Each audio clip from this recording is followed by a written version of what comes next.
वसुदेवसुतं देवं कंसचाणूरमर्दनं देवकी परमानन्दं कृष्णं वन्दे जगद्गुरुम्। कृष्णाय वासुदेवाय हरये परमात्मने प्रणतः क्लेशनाशाय गोविन्दाय नमो नमः। कृष्ण त्वदीय पदपङ्कजपञ्जरान्ते अद्यैव मे विशतु मानसराजहंसः प्राणप्रयाण समये कफवातपित्तैः कण्ठावरोधनविधौ स्मरणं कुतस्ते। श्री कृष्णाय वयं नमः। आज हम द्वितीय अध्याय सज्जनों आपके समक्ष रख रहे हैं। प्रभु प्रेरणा से, कृष्ण प्राप्त प्रेरणा से जो कुछ हमको मिलेगा हम अवश्य आपके सामने प्रस्तुत कर। हरि ओम।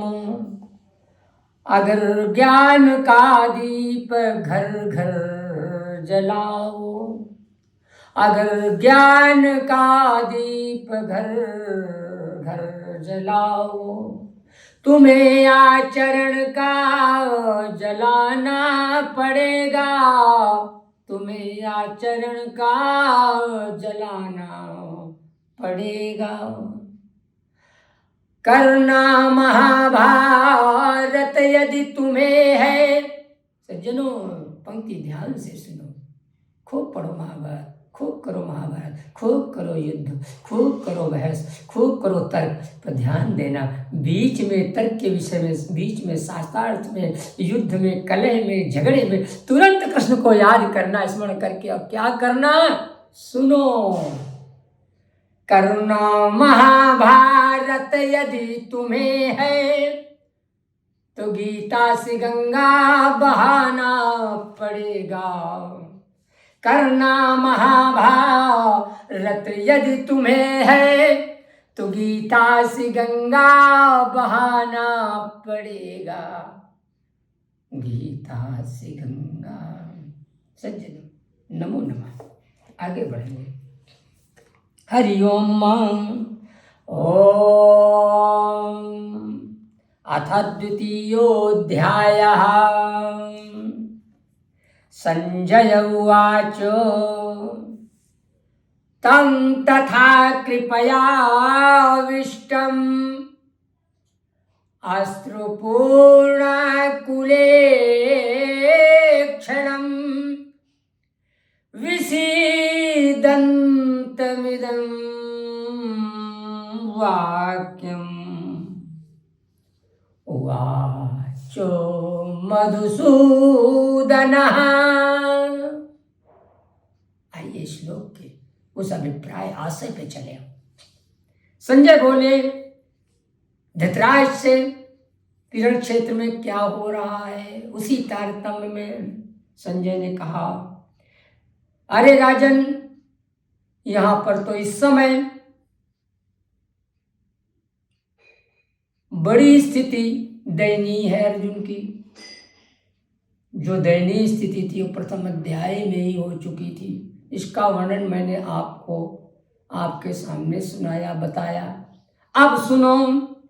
तम तथा कृपयाविष्टम, कृपया अर्थात शोक से युक्त, उसी प्रकार से शोक से युक्त, आंखों में आंसू भरे हुए, व्याकुल नेत्रों वाले अर्जुन से विषीदन्तमिदं वाक्यम, दुख करते हुए ऐसे अर्जुन से उवाच मधुसूदन,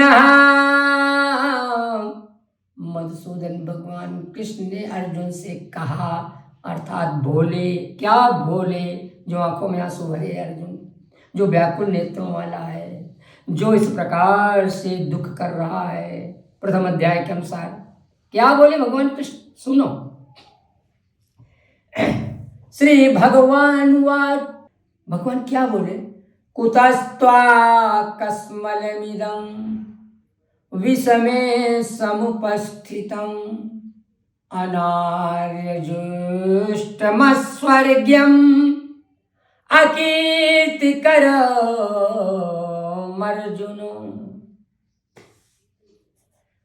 अर्जुन, एक बात बताओ, कुतस्त्वा, ये कहां से तुम्हें? कस्मलमिदं, कस्मल अर्थात मोह। कुतस्त्वा, कहां से प्राप्त हो गया? यहां तो मोह की कोई स्थिति ही नहीं थी। इस रण क्षेत्र में भी खड़ा हूं, मुझे मोह ना आया कि मुझे कोई बाण मार देगा और मैं मर जाऊंगा। और कुतस्त्वा, त्वा माने तुमको ये मोह आया कहां से? विषमे समुपस्थितम, इस असमय में, अर्थात ये समय मोह करने का था नहीं और फिर भी तुम्हें मोह आ गया, उपस्थित हो गया। अर्जुन, ये मोह ही तो, ये विषम जो मोह है, अनार्यम, अनार्यत्व को प्राप्त करा देगा, अर्थात निकृष्टत्व को प्राप्त कराएगा। इतना ही नहीं, अनार्य जुष्टम, अनार्यता से युक्त होकर के अस्वर्ग्यम, ये स्वर्ग भी नहीं तुम्हें प्राप्त करा सकता। ये मोह इस प्रकार का है। अकीर्तिम, और ये जो तुम मोह कर रहे हो ना अर्जुन, विषम मोह, ये जान लीजिए अकीर्ति, अपकीर्ति को भी प्राप्त कराएगा। अर्थात कीर्ति नहीं तुम्हारी आगे आएगी, अपकीर्ति आ सकती है। अर्जुन ध्यान दो। तो भगवान आगे क्या कहते हैं? थोड़ा अपने शिष्य को डांटना कोई बड़ी बात और खराब बात थोड़ी हुआ करती है। डांटते हुए बोले, क्या बोले? क्लैव्यं मास्म गमः पार्थ, हे पार्थ, क्लैव्यं मास्म गमः पार्थ, अरे नये तत्त्वयि उपपद्यते, क्षुद्रं हृदय दौर्बल्यं त्यक्तोत्तिष्ठ परन्तप। अर्जुन, पार्थ, क्लैव्यं मास्म गमः, नपुंसकता को मत प्राप्त करो। इस रण क्षेत्र में आने के बाद नपुंसकता तुम्हारे जैसी मुझे दिखी। मैं कह रहा हूं कि नपुंसकता को मत प्राप्त करो अर्जुन, पार्थ। अरे इतना ही नहीं, मैं तर्जित कर रहा हूं अर्जुन कि नएतद्, अर्थात ये है ऐसा उचित नहीं है, उपपद्यते, तुम्हारे में जो ये मोह पैदा हुआ है, ये मोह करना, क्लीबता का आना, नपुंसकता का आना, कायरता का आना, नई तत्त्वयुपपद्यते, अर्थात उचित नहीं है तुम्हारे में, तुम्हारे जैसे पराक्रमी योद्धा के द्वारा उचित नहीं है। फिर क्षुद्रं हृदय दौर्बल्यम, क्षुद्रता और हृदय की दुर्बलता को अर्जुन त्यक्त्वा, त्याग करके उत्तिष्ठ, खड़े हो जाओ। कहां बैठे थे? रथ के पिछले पहिए के भाग में बैठे थे के पास। तो प्रभु बोले, तर्जित करते हुए, डांटते हुए बोले कि अब सीधे ऐसा है मोह, क्षुद्रता, नपुंसकता, कायरता छोड़ करके अब तुम खड़े हो जाओ, परंतप खड़े हो जाओ। परंतप शब्द के कहने का मतलब जानते हो? परान शत्रुन तापयति इति परंतप, जो शत्रुओं को संतप्त करे अर्थात उनको पीड़ित कर दे, उसका नाम परंतप। इसीलिए भगवान ने भी संबोधन देखिए शब्दों का, जगह जगह पे उचित ढंग से किया। आइए आगे बढ़ेंगे।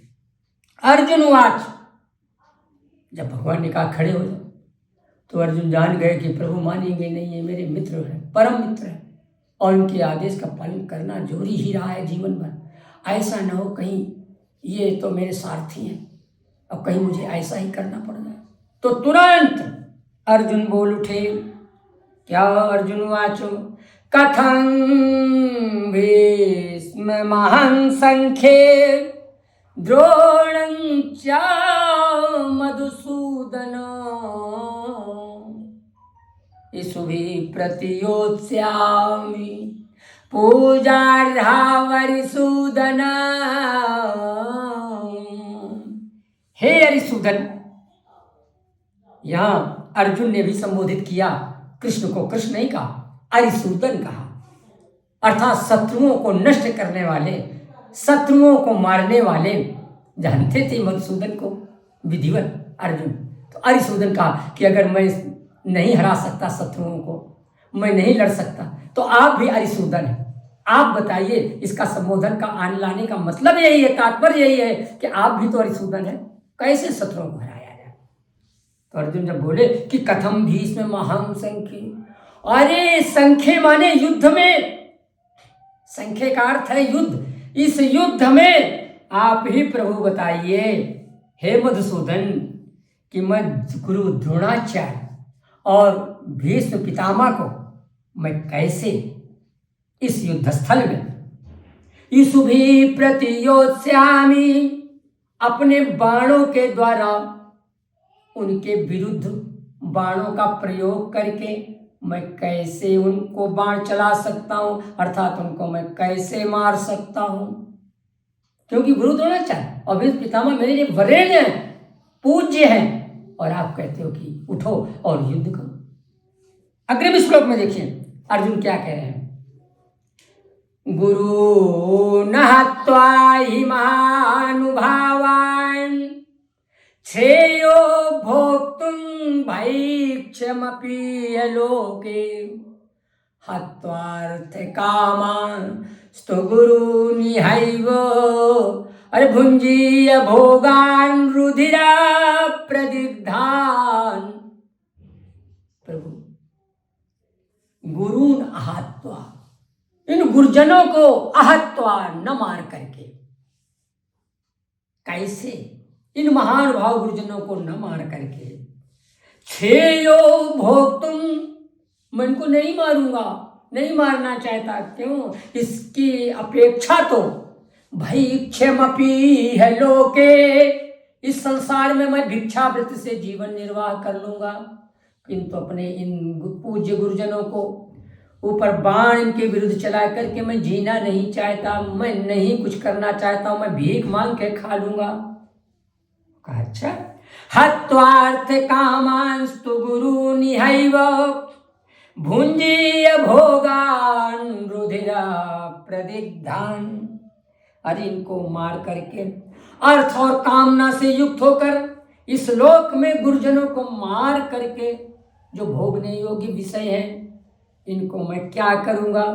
ये तो वही होगा कि तुरंत रुधिर से सने हुए राज को भोगने के समान होगा, अर्थात रक्त से सने हुए राज को भोगूंगा, अर्थात मैं ऐसा राज्य का सुख भोगना नहीं चाहता। सज्जनों, इस प्रकार से अर्जुन के इस विषादग्रस्तता के साथ साथ भगवान को भी निरुत्तरित होना पड़ रहा है, और भगवान भी सोचने लगे कि अर्जुन की बात जो है गुरुजनों पे आ टिकी है, अब हमको क्या करना है। प्रभु भी तैयार हो रहे हैं परिकर बांध करके। सज्जनों, आपके सामने आज की इस तिथि में, आज के इस समय में हम आपको अर्जुन की इस विषादग्रस्तता को यहीं तक ला करके और छोटे से इस वर्णन की अपेक्षा करते हुए आपको हम संतुष्ट अब अगली कड़ी में, अगले समय में आपको अवश्य करेंगे, और भक्ति भाव और मोक्ष त्यक्त भाव से